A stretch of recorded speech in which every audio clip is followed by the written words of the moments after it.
めっちゃ分厚い。うまっ。今回6、7回ぐらい試作したんですけど、その中でも一番綺麗に分厚くできましたね。厚みはすごいですが、メレンゲなんでめっちゃ軽い。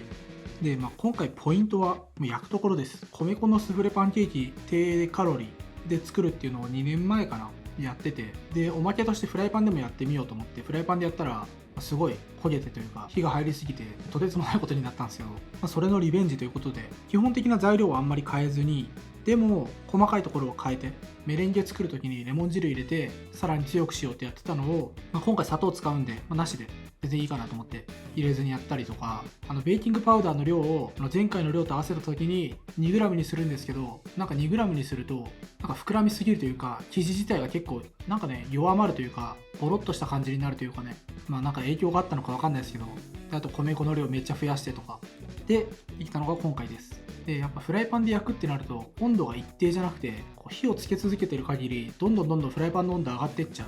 う。もしくはいい感じのところでキープしたいのに火が弱すぎてそのいいところから下がっていっちゃう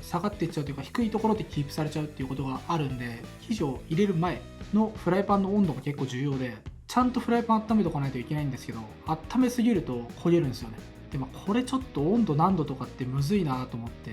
なんかちょっといくつかねページ参考にさせてもらったりとかもしたんですけど、それもろもろ考えて、お湯沸かすっていうのが目安として分かりやすいのかなと思って、お湯沸かしたぐらいの温度にして弱火キープ。それめんどくさいと思ったら、フライパンに水入れてジュワジュワジュワジュワジュワってなるぐらいなったぐらいがいいと思う。そこですごい蒸発しちゃうだと多分火強い、フライパンの温度高いし軽くブクブクはするような気がするけど、なんか全然蒸発する気配がないとかだと弱いしっていう感じなのかなと僕は思って、それぐらいにしてます。あと前回スフレパンケーキ失敗した時はフライパンちっちゃいのってやってて、なので今回は結構大きめのフライパンで一気に生地焼いてます。そうすることでやっぱ中の温度が上がりすぎなくていいのかなとっていう感じですかね。サイドがねちょっと触って生っぽいくっついちゃうとかだともうちょっと焼いた方がいいんで、そこ見て大体8分とかいっちゃう時もあるんですけど、それだとしても焦げないぐらいの温度、弱火をキープできてるといいねっていう。最初の絞った時の状態で蒸気で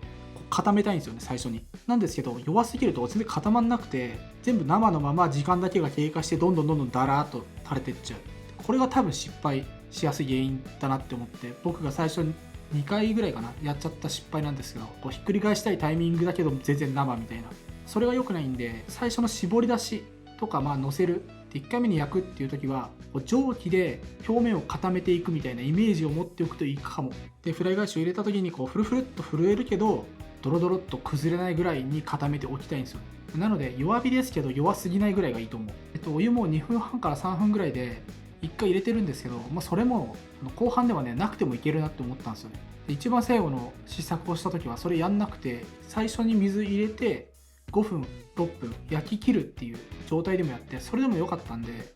なんかねあんまり蓋開けない方が良さそうな気がします。その弱火でキープしてるところで蓋開けてお湯入れてってやるとちょっと温度下がっちゃうんで、やんない方がいい場合もありそう。やんなくても多分うまくはできるはずですが、今回やってこれぐらい厚み出てうまくいったんで、どっちでもいいのかなっていう気はしますが、米粉のパンケーキはやっぱり小麦粉とかよりもなんかキープしづらいというかね、高さちょっと維持しづらいかなっていう感じか。米粉を増やしたおかげで生地のこのスカスカ感みたいなのも減ってますし、みっちりというか生地感はちゃんとあるんだけどほわんほわんでもっちりしててうまい、そういう感じになりました。すげえいい。